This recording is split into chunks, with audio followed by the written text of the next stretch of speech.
Hello, this is Owen with DGS Blueprint News. Today, we'll be taking a look at Super Smash Bros. Club at Downers Grove South and its involvement in the new IHSA esports ruling.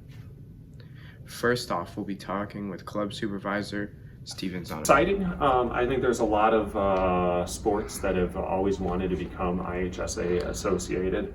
I know I did Ultimate Frisbee for a while, and I think I'm actually wearing the shirt right now.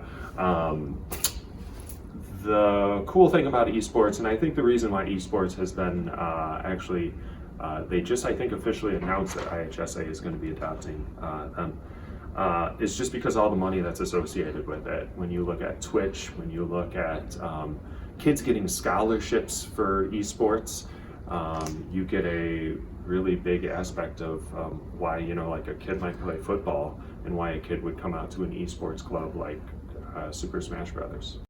Here's club member James Rossi talking about the competitive esports scene.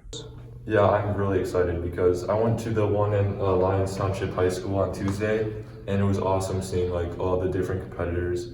And it just shows, we need to get better. We need to be, focus on competitive play, make this club competitive, and we're having some tournaments in January and February, and it'll be awesome for the big one in April. Here, Rossi talks about how he feels about Super Smash Bros. Club.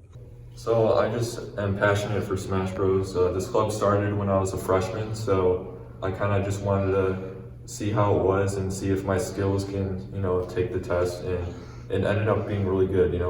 3 years in this club, it's still going strong. This has been your update on esports from Owen at DGS Blueprint News.